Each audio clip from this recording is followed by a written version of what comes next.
a lot of people talked about it. You know, my stepfather experienced it in New York City, and I was on my way back from New York City. And what happened with me was when I thought back, I go, oh, I missed it. I said, no, you didn't, because I remember being on 17, and all of a sudden the road was like this, wobbly like this. What? And I just said to myself, damn, you've been driving for too long. Because I drove down and I drove back the same day. So I just attributed it to like, you're seeing things, dude, because I actually saw it and felt it, but I was like, wow. And I had been on 17 back then. 17 was the way to come up here. Oh. 17 so long that I just said, dude, you've been driving on this road for too long. When I got back, I started listening to the news. People here in Binghamton felt it. They told me about their experiences. And that's when it hit me. I go, well, you actually experienced it when you were on the road. Right. I was in New York City when that happened, and I actually felt it there. Oh, you did feel that one? Yes, I did. Yeah, that was, I think, 89, 88, somewhere. Yeah. Or I know it was late 80s. Right. Yeah, that was because I always wanted to feel one. I would say, man, I would like to feel an earthquake. Be careful what you wish for, right? I know. Yeah, I'm weird that way. Yeah. So it's good to see you here. So I was helping my daughter move into her new home, and we was saying we did a lot of Pilates classes and yoga classes, and it was the first time I actually got back into group classes, and it felt really good. I mean, there was two, just me and my daughter in one of the classes. It was the first time they let people go back inside the buildings, and it was just the two of us. So I felt very safe and very comfortable. But the outdoor Pilates classes were kind of fun because they were on the roof, and the Pilates machines were like 10 feet away from each other. So I felt completely fine there, and everybody wore masks. So there was no, nothing that I didn't feel comfortable with. So have you had an opportunity to get the vaccine? Tuesday. I am signed up for my vaccine on Tuesday. And it's an interesting question because I see all of like the people like, I don't think I should get it. I think I should get it. You should get it. You shouldn't get it, and I guess for me, the way I look at it is that it's a magic thought, right? And we give all of the things that are outside of us, all of the meaning they have for us, right? So in my mind, it's kind of like a non-issue, it's like, do I feel like I need it? I don't know, maybe not.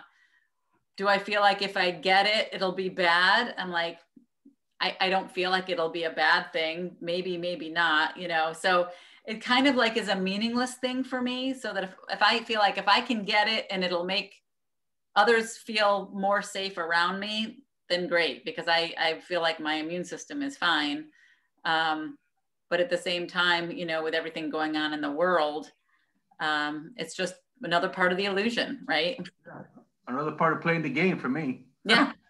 So I know a lot of people are very triggered by it. I've got friends on both sides that are, I'm not getting it and I'm healthy enough. And I've got other friends that everybody should get it. But for me, that's my thing. I'm going to do it just because. Hi, Carol. Good to see you. Hello. Wonderful to see you today. Nice to see you. You look great. Thank you. Yeah, I was just telling everyone I spent the last 2 weeks helping my daughter move into her new home, my daughter and her husband, and it was literally like a construction zone. So we were like glamping, right, in this house and cleaning all the dust every day from the contractors while unboxing and unpacking things, and staging things in rooms that were clean. So my bedroom also happened to be the makeshift kitchen. So. But it was fun, and we you survived that well. Yeah, well, I think that's what I was saying too, is my daughter loves to bring me to like all of her yoga classes and Pilates classes and all of that. So I went to 3 Pilates classes out there and a yoga class, and it felt so good to get back into it, because I was saying, for me, when I roll my mat out, I'll go maybe 20 minutes if I have 20 minutes, or I'll go an hour. but I don't really push myself, right? Right, And like, right. I do it until it feels uncomfortable and then I go to the next thing, you know? Whereas here it's like 10 more on this side and I'm like, 10 more, like how am I going to do 10 more? But it's not that big of a deal, but the way your body, like the muscle memory is just great. And I feel so good. Great. So yeah, I feel really good. So today we're on chapter 2, section 2, the at 1 minute as defense.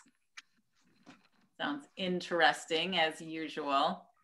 I'll share my screen when it's time, and we'll do that. But it's great to see you guys. How have you been, Carol? What's new in your world? Oh, I'm fine, thank you. Things have been kind of at a plateau, you know, but now we're going to be getting out a little bit more. Weather's nice, you know. I have a friend that's in from Chicago, so I'll get to see her. Nice. Yeah. And hopefully I'll fly and see my kids sometime soon this year. And where are they? One's in Georgia and one's in Utah. Ooh. So my Utah girl flies cross country to meet down in Georgia. So that's nice. So where in Georgia? In Woodstock, right around the corner from where that one shooting was. Yeah, pretty pretty sad stuff. Just trying to see how far away that is from me. I always like to know. Oh, that's like 7 hours from me. North of Atlanta. Mm-hmm. Yep. So it was nice for me to be back. I love where I am in Florida, in North Florida. It's just so pretty here. And in California, it's nice visiting my daughter, but it's just, there's always that layer of dirt on everything, you know, and it's in the air, and you wake up and there's a fresh layer of dirt on everything. And it's not like rich soil dirt. It's like dirty dirt, you know? Kind of like Binghamton. I love Binghamton and I love the people, but there's kind of a dirtiness about it. Maybe because I'm on a hill and it all comes down, but. Oh, maybe. Where are you exactly?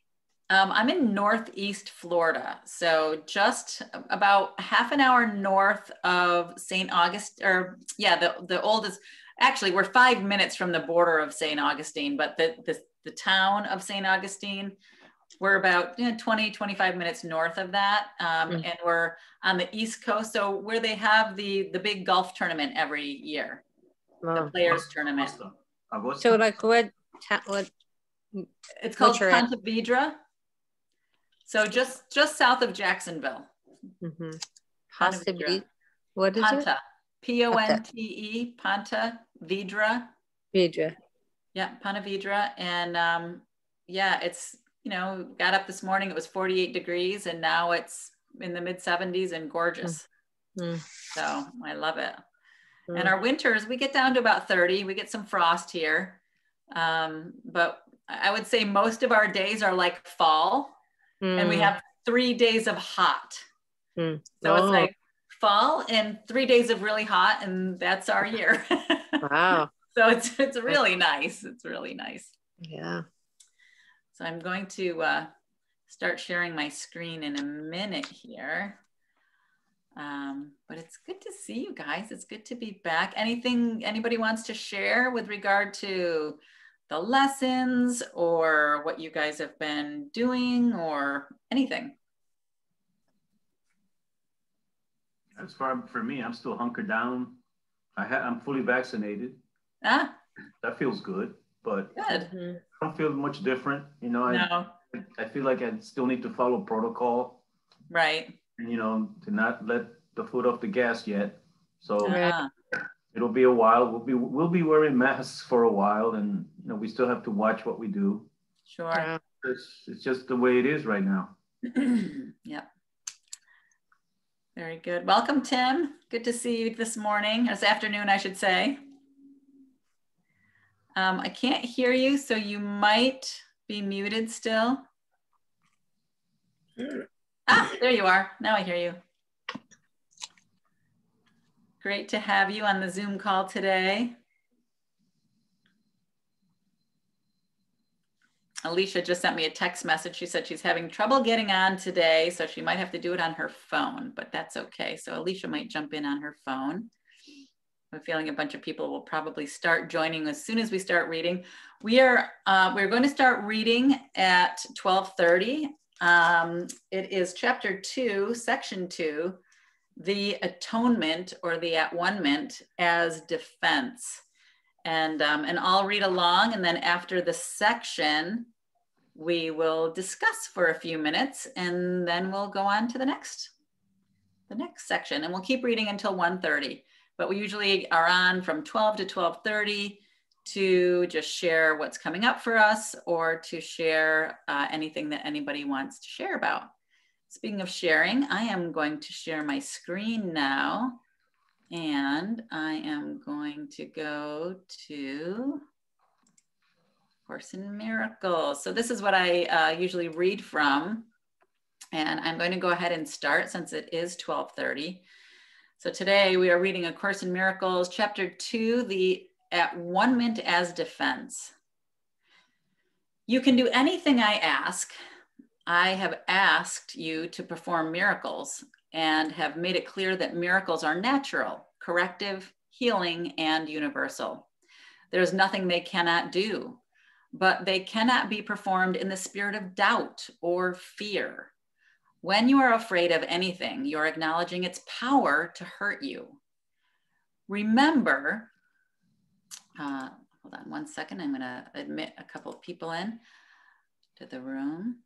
Okay, remember that where your heart is, there is your treasure also. You believe in what you value. If you are afraid, you are valuing wrongly. Your understanding will then inevitably value wrongly, and by endowing all thoughts with equal power, will inevitably destroy peace. That is why the Bible speaks of the peace of God, which passeth understanding. This peace is totally incapable of being shaken by errors of any kind. It denies the ability of anything not of God to affect you. This is the proper use of denial. It is not used to hide anything, but to correct error. It brings all error into the light. And since error and darkness are the same, it corrects error automatically. True denial is a powerful protective device. You can and should deny any belief that error can hurt you. This kind of denial is not a concealment, but a correction. Your right mind depends on it. Denial of error is a strong defense of truth, but denial of truth results in miscreation, the projections of the ego. In the service of the right mind, the denial of error frees the mind and reestablishes the freedom of the will. When the will is really free, it cannot miscreate because it recognizes only truth. You can defend truth as well as error. The means are easier to understand after the value of the goal is firmly established. It is a question of what is it for? Everyone defends his treasure and will do so automatically. The real questions are, what do you treasure? And how much do you treasure it? Once you have learned to consider these questions and to bring them into all your actions, you will have little difficulty in clarifying the means. The means are available whenever you ask. You can, however, save time if you do not protract this step unduly. The correct focus will shorten it immeasurably. The at-one-ment is the only defense that cannot be used destructively because it is not a device you made. The at-one-ment principle was in effect long before the at-one-ment began. The principle was love, and the at-one-ment was an act of love. Acts were not necessary before the separation because belief in space and time did not exist. It was only after the separation that the at-one-ment and the conditions necessary for its fulfillment were planned. Then a defense so splendid was needed that it could not be misused, although it could be refused. Refusal could not, however, turn it into a weapon of attack, which is the inherent characteristic of other defenses. The at-one-ment thus becomes the only defense that is not a two-edged sword. It can only heal. The at-one-ment was built into the space-time belief to set a limit on the need for the belief itself, and ultimately to make learning complete. The at-one-ment is the final lesson. Learning itself, like the classroom in which it occurs, is temporary. The ability to learn has no value when change is no longer necessary. The eternally creative have nothing to learn. You can learn to improve your perceptions and can become a better and better learner. This will bring you into closer and closer accord with the sonship. But the sonship itself is a perfect creation, and perfection is not a matter of degree. Only while there is a belief in differences is learning meaningful. Evolution is a process in which you seem to proceed from one degree to the next. You correct your previous missteps by stepping forward. This process is actually incomprehensible in temporal terms because you return as you go forward. The at-one-ment is the device by which you can free yourself from the past as you go ahead. It undoes your past errors, thus making it unnecessary for you to keep retracting your steps without advancing to your return. In this sense, the at-one-ment saves time, but like the miracle it serves, does not abolish it. As long as there is need for at-one-ment, there is need for time. But the at-one-ment, as a completed plan, has a unique relationship to time. Until the at-one-ment is complete, its various phases will proceed in time, but the whole at-one-ment stands at time's end. At the point, the bridge of return has been built. The at-one-ment is a total commitment.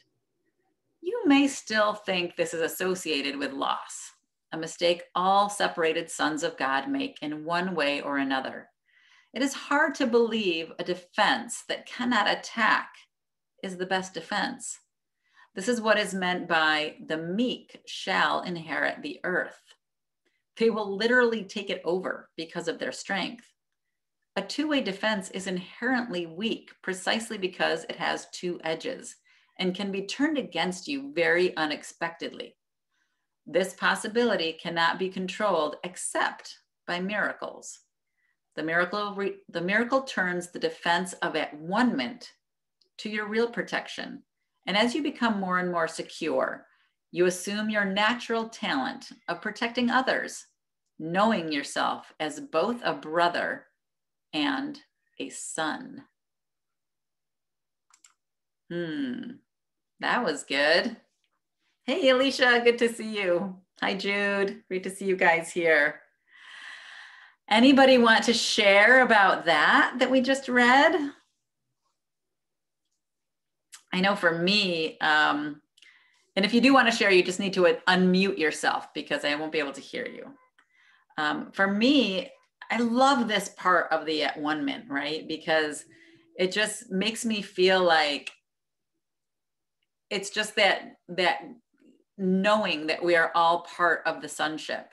And I love knowing that I am getting closer and closer to that place of time's end where we are all experiencing that, being that one mind of creation. I just get so excited about it. And I used to get a little nervous, right? Well, what does that mean? Does that mean I die? If I become everything, if I become one with everything, what happens to me, right?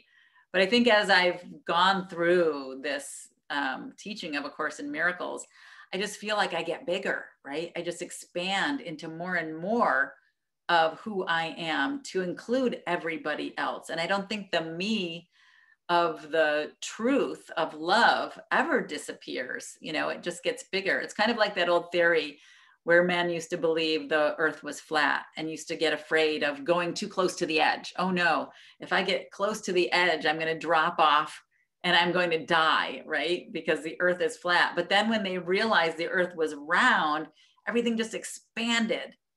So it's that thought that, wow, once I actually embrace this idea that we are all one, what else is possible? What else will show up? What else will my mind be able to expand into? And it's so exciting for me. How about you guys? What do you think about this at one mint as defense?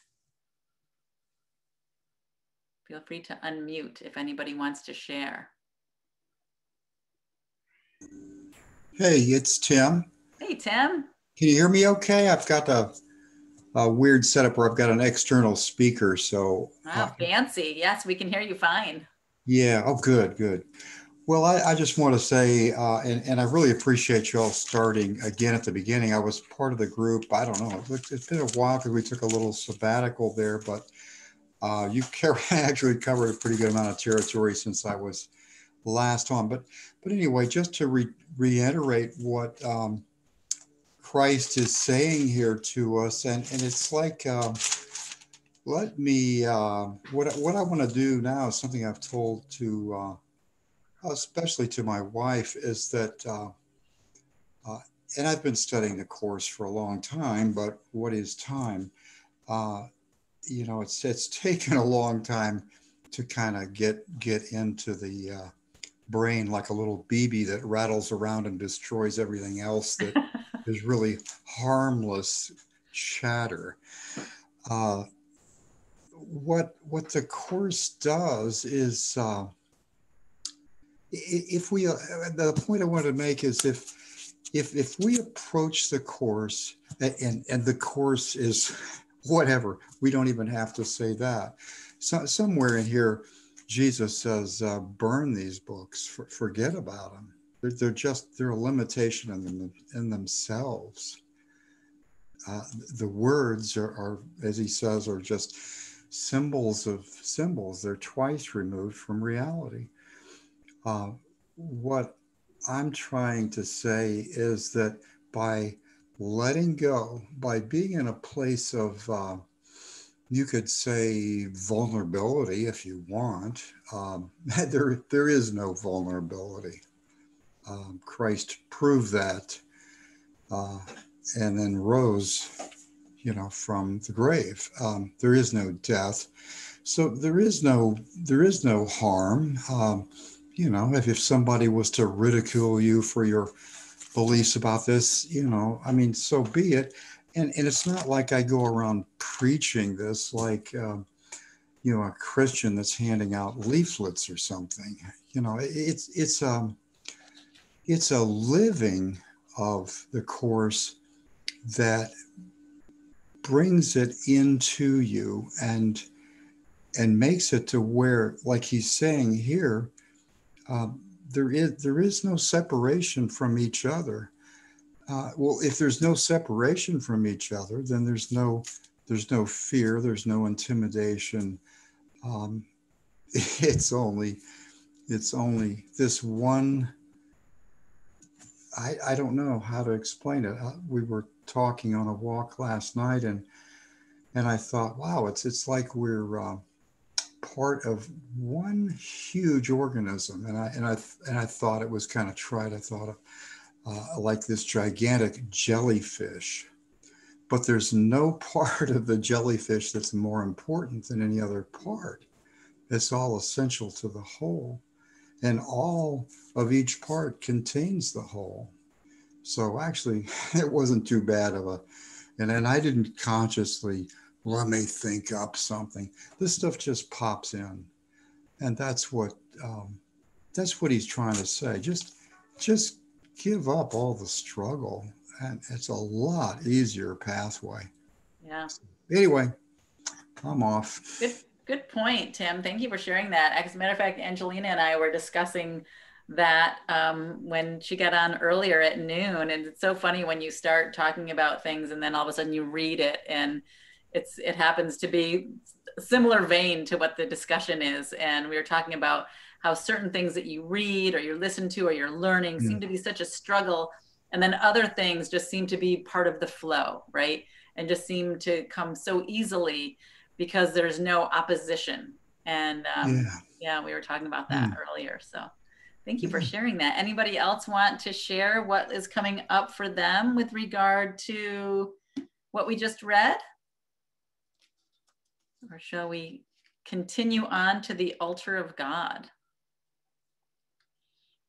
All right, I will continue on, share my screen. And the altar of God. The at-one-ment can only be accepted within you by releasing the inner light. Since the separation, defenses have been used almost entirely to defend against the at-one-ment and thus maintain the separation. This is generally seen as a need to protect the body. The many body fantasies in which minds engage arise from the distorted belief that the body can be used as a mean for attaining at-one-ment. Perceiving the body as a temple is only the first step in correcting this distortion, because it alters only part of it. It does recognize that at-one-ment in physical terms is impossible. The next step, however, is to realize that a temple is not a structure at all. Its true holiness lies at the inner altar, around which the structure is built. The emphasis on beautiful structures is a sign of the fear of at-one-ment and an unwillingness to reach the altar itself. The real beauty of the temple cannot be seen with the physical eye. Spiritual sight, on the other hand, cannot see the structure at all because it is perfect vision. It can, however, see the altar with perfect clarity.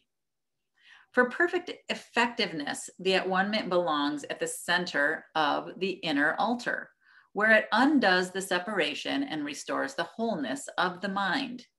Before the separation, the mind was invulnerable to fear because fear did not exist. Both the separation and the fear are miscreations that must be undone for the restoration of the temple and for the opening of the altar to receive the at-one-ment.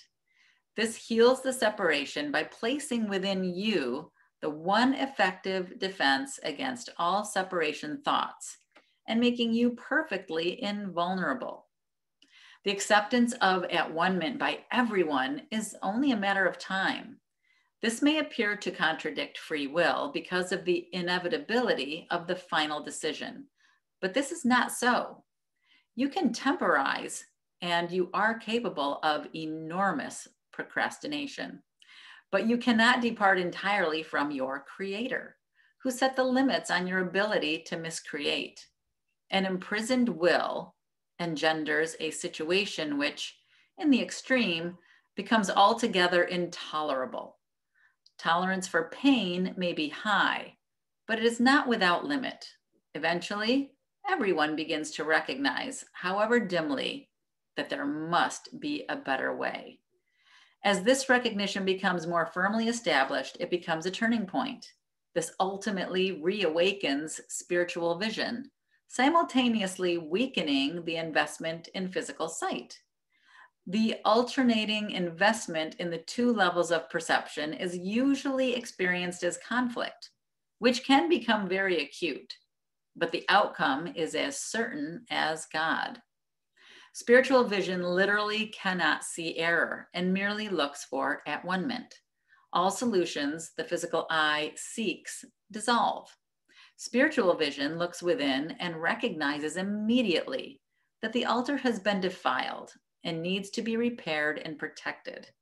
Perfectly aware of the right defense, it passes over all others, looking past error to truth. Because of the strength of its vision, it brings the mind into its service. This reestablishes the power of the mind and makes it increasingly unable to tolerate delay, realizing that it only adds unnecessary pain. As a result, the mind becomes increasingly sensitive to what it would once have regarded as very minor intrusions of discomfort. The children of God are entitled to the perfect comfort that comes from perfect trust. Until they achieve this, they waste themselves and their true creative powers on useless attempts to make themselves more comfortable by inappropriate means. But the real means are already provided and do not involve any effort at all on their part. The at-one-ment is the only gift that is worthy of being offered at the altar of God because of the value of the altar itself. It was created perfect and is entirely worthy of receiving perfection. God and his creations are completely dependent on each other. He depends on them because he created them perfect. He gave them his peace so they could not be shaken and could not be deceived. Whenever you are afraid, you are deceived, and your mind cannot serve the Holy Spirit. This starves you by denying you your daily bread. God is lonely without his sons, and they are lonely without him. They must learn to look upon the world as a means of healing the separation. The at-one-ment is the guarantee that they will ultimately succeed. Ooh, this is such good stuff. Anybody have anything that comes to mind reading this section, the altar of God? I know for me, that one part that we read about things becoming uncomfortable, right? The ultimate, let's see. I think it said something about when you are not connected to that place of at-one-ment, things become more uncomfortable. And that kind of reminds me of when I was in my 40s, and every time I would like have a glass of wine, I'd get this awful headache, or I'd get these painful cysts that would appear on my chin. And I would try all these other types of alcohol that I could drink that would like not have these ill effects. And it didn't matter what I drank, everything I drank that had alcohol in it that would give me this form of comfort, right? But take me away from the at-one-ment. I think this is where it was speaking to me. And I finally was like, I can't do it anymore. I can't drink alcohol. And I think for me, it was because it was taking me away from that connection to the altar of truth inside of myself, because it was giving me this numbing false sense of comfort, numbing the effects of the outside world and keeping me from really looking at what was going on with my brothers. What were these opportunities to learn, right? Instead of going at them like, okay, something's showing up here that's triggering me that I can learn more how to love myself and my brothers. I was like, let's have a drink. And then I don't have to deal with that anymore, right? So it was like keeping me away from my own inner healing by this false sense of comfort that was in this beverage. So I'm not, and of course, I'm not saying anything about anybody else's path, and you're all on your own path. That was just my personal experience of what happened to me. And it just so happened that it coincided about the same time my mother passed away, who was also, she was, oh, I shouldn't say also, she was really a very, she was an alcoholic for most of my life. And then when she passed, I couldn't drink alcohol anymore. So I used to say, she put a spell on me. She cast a spell so I couldn't drink, so I wouldn't end up like her. So anyways, if anybody wants to chime in and add anything to that, feel free to unmute. And, yeah, honey, you put a spell on yourself. Yeah, well, that's true, because my mother and I are one, right? So I did. But it worked. Sure. It did. I loved that first paragraph, starting around sentence 7, about how the next step is to realize that the temple's not a structure at all. True holiness lies at the inner altar, around which the structure is built. And then the one line where it says that spiritual sight can't see the structure at all because it's perfect vision. For some reason, that was like, wow. So really, if you, it's almost as if it's telling you that it's reinforcing that what you're seeing with the body's eyes really is all illusory. So once you're seeing with something beyond the body's eyes, that's your true vision, and that's where you gain it's. However, you can see the altar with perfect clarity.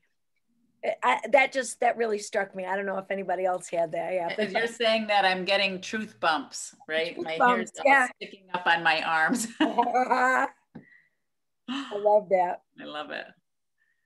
Good point. Anybody else want to share? Well, I agree, Alicia. That was something I had underlined, and you know, it speaks to. Oh, geez, I don't know. I mean, it's like the creative power is there in all of us. It's just that some are fearful and they don't trust it. They don't know it. So what you don't know, you kind of keep away. But I've found that when I'm truly let go, I'm more fulfilled than anything I could imagine through my regular ego consciousness, as they call it. And so, you know, it like when you're, it's really hard to sit on the fence. You can't have a leg on each side and go, well, this ego thing it's all right. I could do that. I mean, there gets to be a point you got to jump over the fence and leave the alligators on the other side. Literally in my backyard. Yeah. So, you know, and I liked it, and then I'm going to be quiet. But the last couple of sentences, three sentences on page 22 in my book, you know, God is lonely without his sons, and they are lonely without him. They must learn to look upon the world as a means of healing the separation. The atonement or at-one-ment is the guarantee that they will ultimately succeed. And I just think it's just beautifully written. And it's so true. I mean, the experience of hearing you read these words, Terry, and us discussing them, I don't know, it's so hard to describe. It's like they point to a life that is within all of us that it can't be touched, it can't be defiled, it can't be changed. It's like, you know, I used to call the course the 10,000 faceted diamond. You know, every sentence is a part of that diamond, just another facet of it, and that lives in all of us continuously. And it's not a static thing. It's not static at all. It's extremely alive. I don't know what it's like an atomic bomb going off inside of us in a gentle way all the time. There you go. I've never thought of that before. Yeah. It's like a Here's somebody calling in. I had a comment. Get rid of them. There, gone. All right, I'm off. I wanted to say one thing about fear and how that actually is clearly the biggest deterrent to getting to that place of at-one-ment. In paragraph 2, for perfect effectiveness, the at-one-ment belongs at the center of the inner altar, where it undoes the separation, restores the wholeness of the mind. Because before the separation, the mind was invulnerable to fear, because fear did not exist. So again, you go to that inner altar that heals the separation by placing within you the one effective defense against all separation thoughts and making you perfectly invulnerable. And it still all circles back to, you know, the fear of like, oh my gosh, if that happens, then what?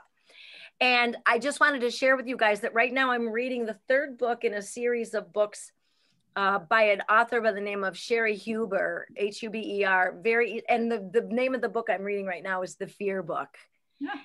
And it's fascinating, and it talks a lot about, and it's very ACIM-ish. It's written by a woman who studies at a Zen monastery, whatever, but it's very easy read. You can sit down and read a 200-page book in under 2 hours, because it's easy reading, large fonts, little pictures, done with humor, right up my alley, because it's hard for me to sit still to read a book for a long time. But I sat and went through it, and I finished it and couldn't wait to read it again. The other two that I read. So now I'm on to this third one, and it's definitely resonates with me. So if anybody likes easy reading books that are very profound, it definitely shook me. It definitely shook me. It was really good. Sherry? I was going to ask you, can you add that to our chat box? Do you know how to do that? Yep, I'll do it right now. That would be wonderful. Thank you, Alicia, for sharing that. You're welcome. Anybody else have anything they want to share before we continue? I just wanted to mention just the sense of freedom that we have. You know, just feel that free, peaceful feeling. There's a song like that. A free, peaceful feeling with the spiritual vision where you're not judging, you're not caught up in all of that stuff that we can do. And it just is you know, turning it over to the altar, that inner altar. And it just creates that perspective, holds you in that perspective. Then eventually that all becomes habit, you know, it becomes the good habit. We break away from anything else that was limiting and separating. Yeah. Requires vigilance, right? Of mind wandering. Mm-hmm. Great point. Thank you for sharing, Carol. Okay, anyone else before I keep going? All right.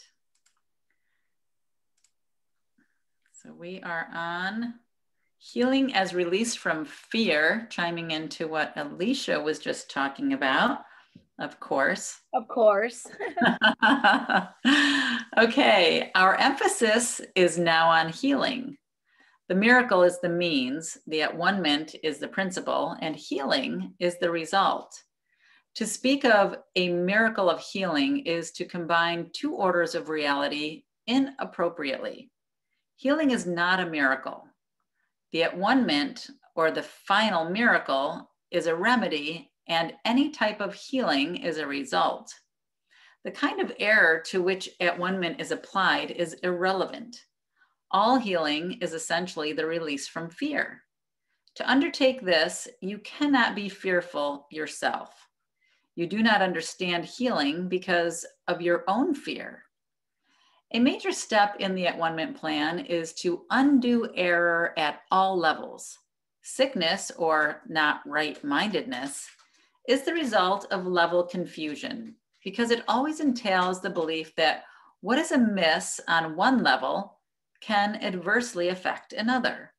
We have referred to miracles as the means of correcting level confusion, for all mistakes must be corrected at the level on which they occur. Only the mind is capable of error. The body can act wrongly only when it is responding to misthought.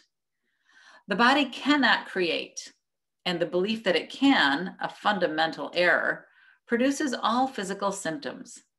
Physical illness represents a belief in magic. The whole distortion that made magic rests on the belief that there is a creative ability in matter which the mind cannot control. This error can take two forms. It can be believed that the mind can miscreate in the body, or that the body can miscreate in the mind. When it is understood that the mind, the only level of creation, cannot create beyond itself, neither type of confusion need occur. Only the mind can create because spirit has already been created. And the body is a learning device for the mind. Learning devices are not lessons in themselves. Their purpose is merely to facilitate learning. The worst a faulty use of a learning device can do is to fail to facilitate learning. It has no power in itself to introduce actual learning errors.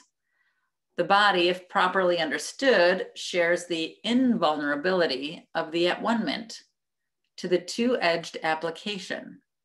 This is not because the body is a miracle, but because of it is not inherently open to misinterpretation. The body is merely part of your experience in the physical world. Its abilities can be, and frequently are, over-evaluated. However, it is almost impossible to deny its existence in this world. Those who do so are engaging in a particularly unworthy form of denial. The term unworthy here implies only that it is not necessary to protect the mind by denying the unmindful. If one denies this unfortunate aspect of the mind's power, one is also denying the power itself. All material means that you accept as remedies for bodily ills are restatements of magic principles. This is the first step in believing that the body makes its own illness. It is a second misstep to attempt to heal it through non-creative agents. It does not follow, however, that the use of such agents for corrective purposes is evil. Sometimes, the illness has a sufficiently strong hold over the mind to render a person temporarily inaccessible to the at-one-ment. In this case, it may be wise to utilize a compromise approach to mind and body, in which something from the outside is temporarily given healing belief. This is because the last thing that can help the not right-minded or the sick is an increase in fear.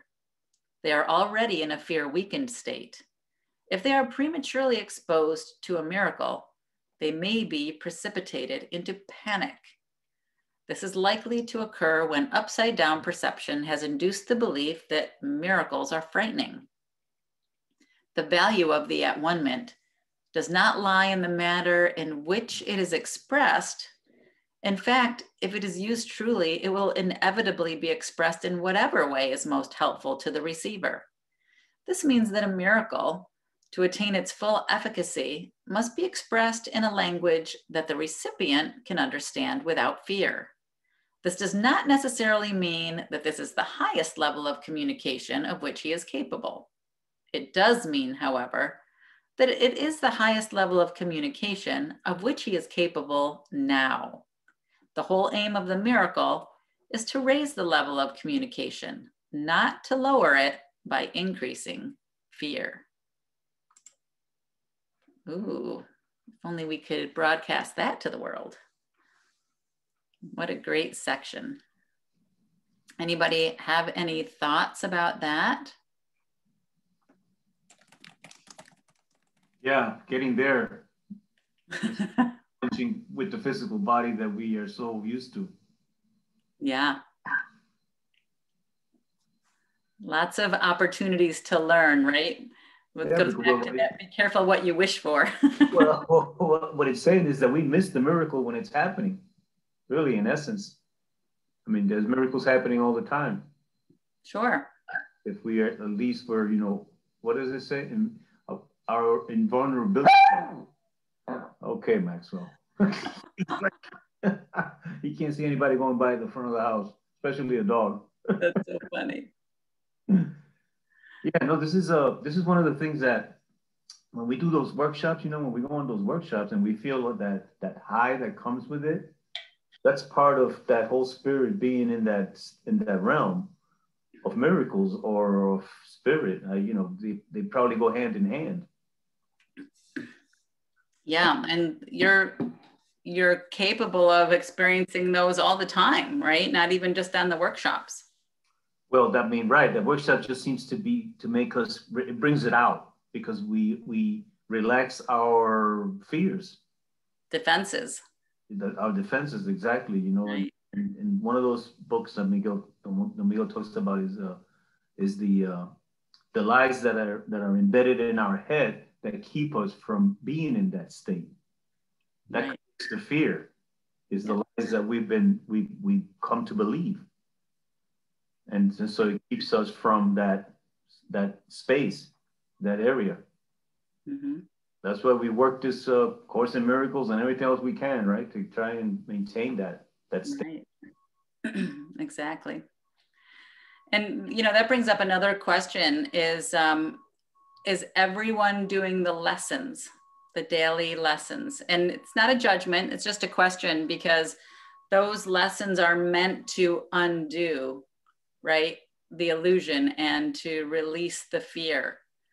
And when you use the lessons and use them in a practical way so that you can see how they show up in your everyday experience, that's where the true power of the lessons come to play. When you can have those aha moments when you're reading the lessons and then something happens with a coworker or a family member or a sickness, right? And then you're on that lesson and you're like, oh, this is what it's talking about. And then you can like put that lesson into application and have that experience, right? Because the experience is what brings about those aha moments of recognition and realization.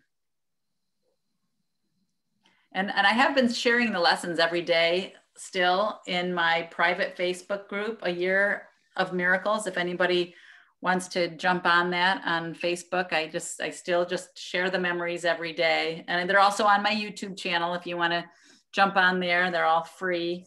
You can follow along, but they're just so helpful, right, to do the lessons. Anybody else have anything they want to add to this section? Healing as release of fear before we go on.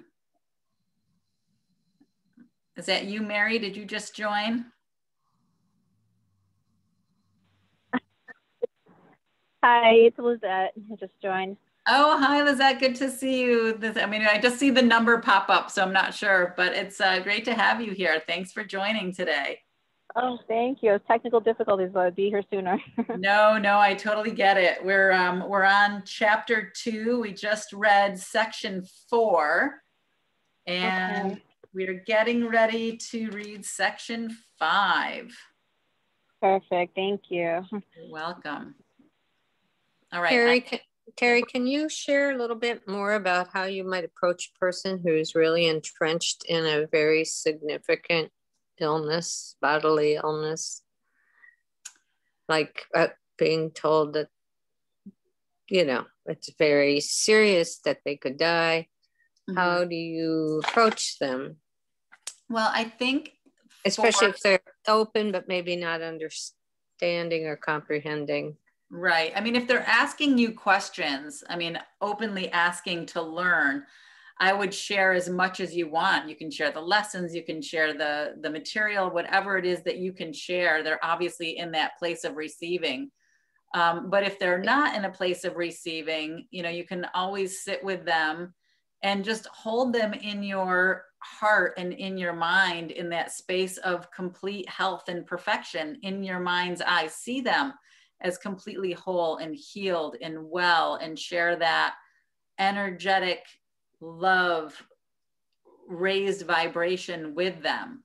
Sometimes that's what they need, and obviously that's what you need too, because it's always a teaching learning situation, right? Mm-hmm. When the student and the teacher are ready, right, there's always that opportunity to be the teacher and the learner, in most of those situations.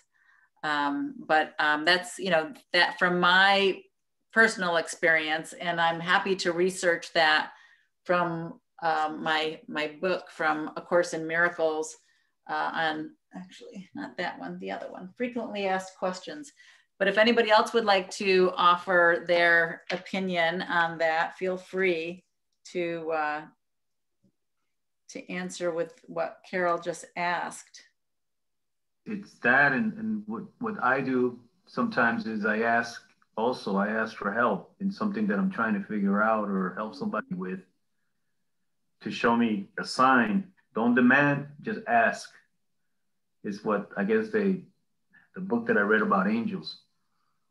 That angels don't like being told or whatever. You just ask for help and say, look, I'm really struggling with this.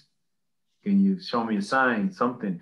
Just recently that had that happen to me. I have an uncle who was an alcoholic, and his name is Hilario, and it's spelled just like hilarious.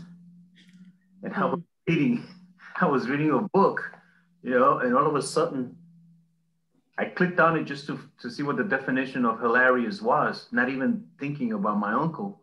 And all of a sudden I read the definition, and then I looked back at the word, because, you know, on your phone, when you click on it, you know how it highlights it.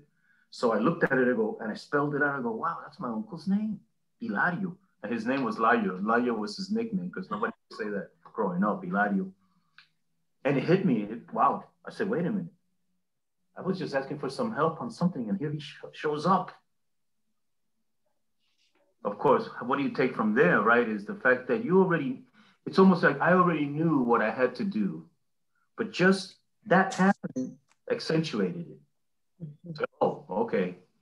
So here's a sign of what I have to do, you know, and it has to do with, like we were saying, you know, drinking wine, you know, and I love wine, and it doesn't affect me in any other way, except sometimes in the morning, I know when I've had too much, and I know that's not good, you know, so I say, you know, just, you know, here's your uncle talking to you, dude. All right, what are you going to do about it? That's really interesting. And you know what else? I loved what you said in the beginning, Ernesto, was just the real answer here. And what Tim was saying even in the beginning is the book itself says, forget this course, right? It's just a curriculum to teach you to go inside. So as you're sitting with your friend, go inside and ask the Holy Spirit, ask God, the one mind of God, how can I best help my friend? Right? And allow your mind to quiet and allow the Holy Spirit to answer you. It's always let go, let God, right? That's always the answer.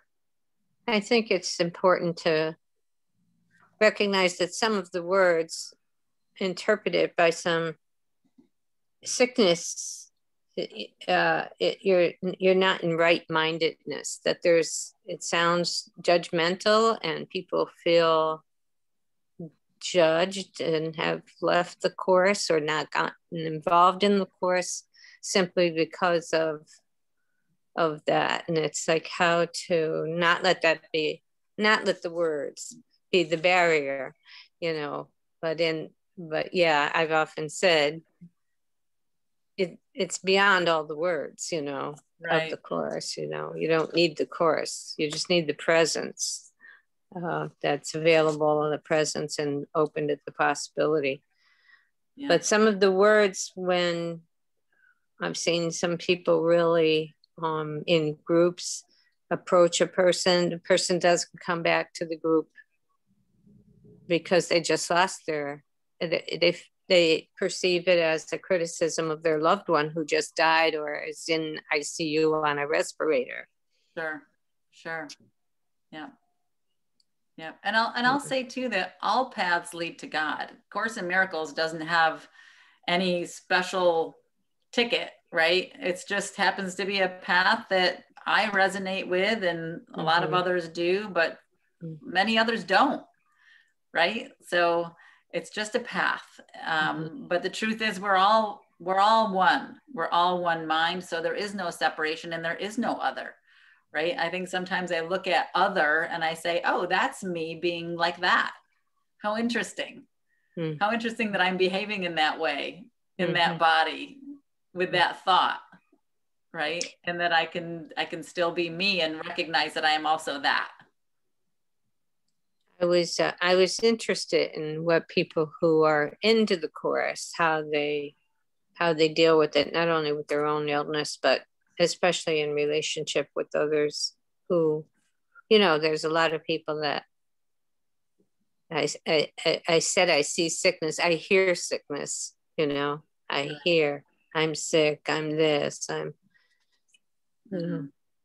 And do you feel like that is taking you away from your center, Carol, or do you think that is helping you to hear that? Because sometimes it's about doing what's best for your spiritual growth, and sometimes we think we're helping others, but if it's taking us out of our center, it's probably not helping.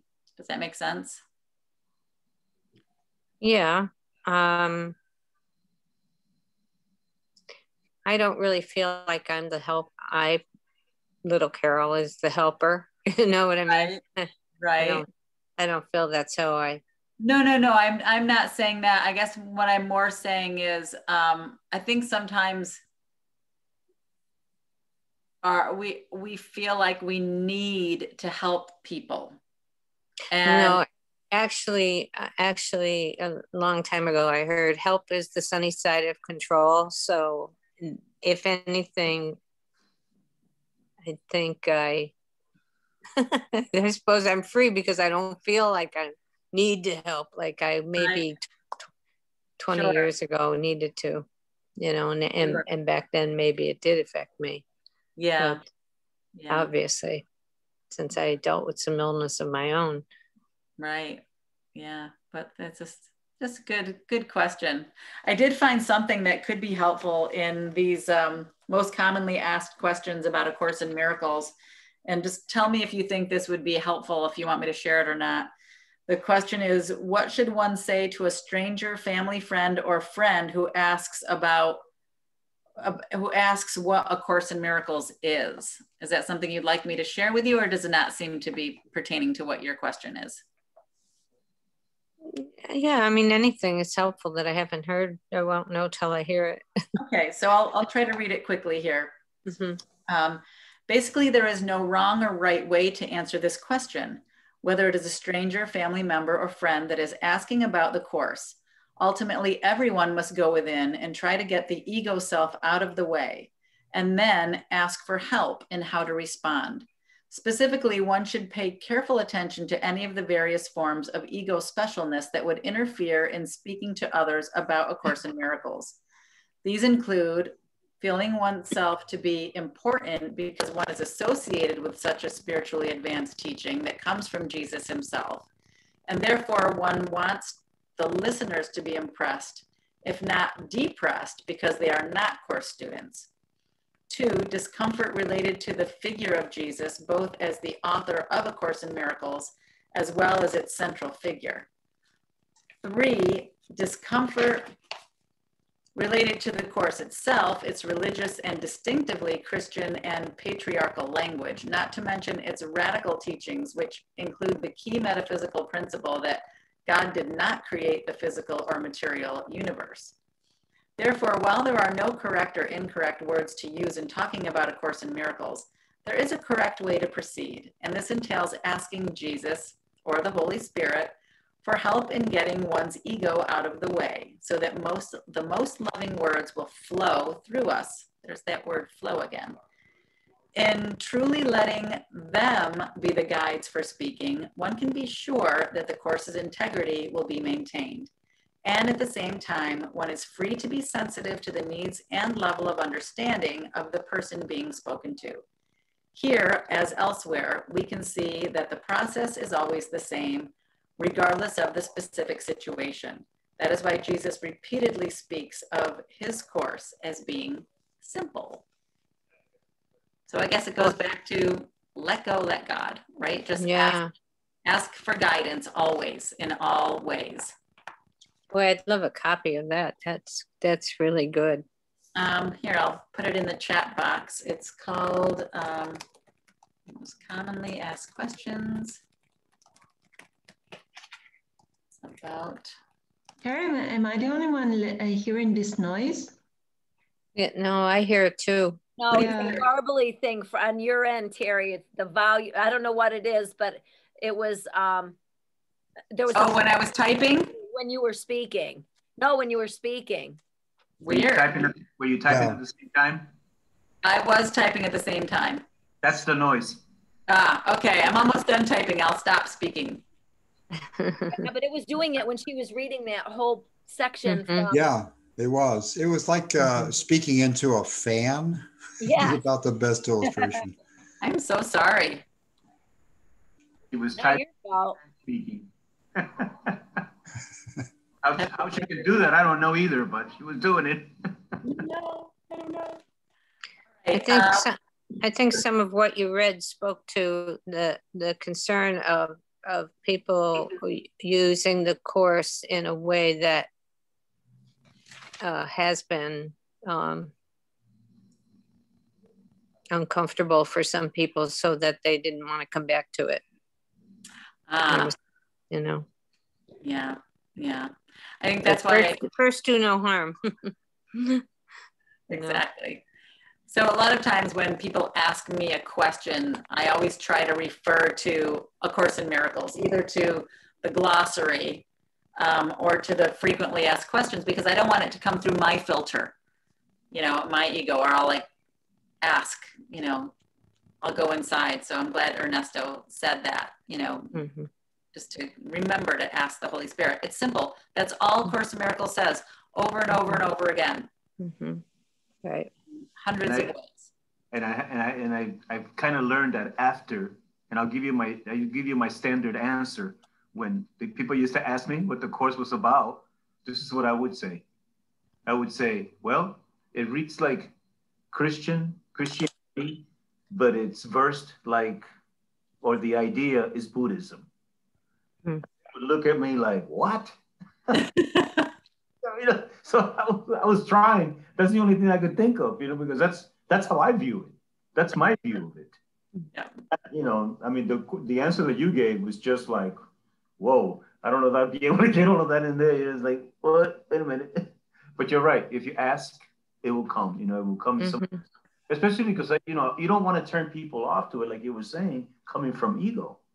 Right. And that's probably where I was coming from. But I would always say, this is my view of it. And it might be the same view if you ask someone else about it. Right. It's very hard to explain. I've seen it as a more modern, up-to-date message of Jesus, from Jesus, and but sometimes, you know, like it's interesting because I come from Judaism, but I actually really liked the Christian spirit. You know, I didn't have resistance to it, maybe because I wasn't raised into that.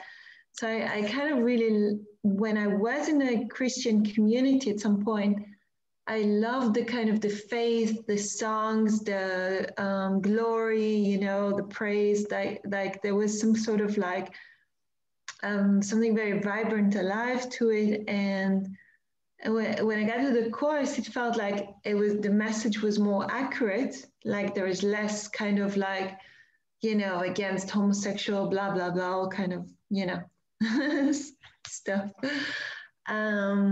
But it's a bit sometimes felt to me like this sort of aliveness. It's like sort of a mist there.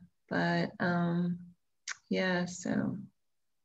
Well said. Well said. Yeah, like the mist. I like that. We are almost at the 1:30 stopping point, so I'm hesitant to go on and read any more. But I'd welcome anyone's comment about anything we read or anything course related. If anybody wants to add anything else before we end today, it's so great to see all of you. I just want to share one more thing, and then I've got to bug out myself. But anyway, this is the book I was telling you about, the fear book. But this is the other one in the series that I read that really resonated with me, because this course is all about love. So it's about getting rid of the fear, or allowing that fear to fall away so that all that's left is love. And this one is called There's Nothing Wrong with You. And the subtitle is Going Beyond Self-Hate. And I think that for me personally, going through periods in my life where that really was the focus of my attention, this has been very healing. And again, the common theme that I see with ACIM and also this series of books is the oneness of everything. So to have somebody else tell you that you're not as messed up as your inner tape sometimes tells you are, I found this wonderful. So I just wanted to share that, another book in Sherry Huber's series. Thank you, Alicia. Thank you. Yeah, thank you very much. Always fun just sharing that kind of information and good books. Excellent. Anybody else have anything else they want to share? You've been quiet, Jude. Nice to see you here. You're still on mute, so we can't hear you. I had a quick question about the replay. Yes. because I know I missed the full first half, and it starts at 12. I know you do the full hour, but that first half hour before the official start, is that also in the replay? Some of it is, some of it isn't. I don't always record the whole beginning because I just don't. But I can ask Samantha. Samantha's listening in today. She is my amazing, wonderful partner who helps me with all of my tech stuff. You can see her on Samantha J, who is not showing her face right now because I think she was doing something. Ah, there she is. But Samantha, do we, when you crop it and share the video, do you crop out all the beginning or do you add that? When I send the replay, I do, I can't remember, it's been 2 weeks. When it's uploaded to YouTube, it doesn't allow the crop. So anything on your YouTube channel is like raw footage, but I think I try to cut out like not the unimportant stuff, but the just random chitter chatter. I cut some of that out when I send the replay in the email. Yes. Excellent. If it's not. Is it important for you to have the information in the beginning or would you prefer not to have it? Oh, if it's on the YouTube, I can go look that up. But it's your regular YouTube channel. Go. Yes. Find it. Okay. Yes. Well, great. Thank you. Thanks for sharing today. Great to see all of you. I will see you next week. And if anybody has questions, feel free to reach out. And thank you again for being here today. Wonderful to see you all. Hi, everybody. All right. Thank Bye, you. everyone. Thank you, everybody. Thank you.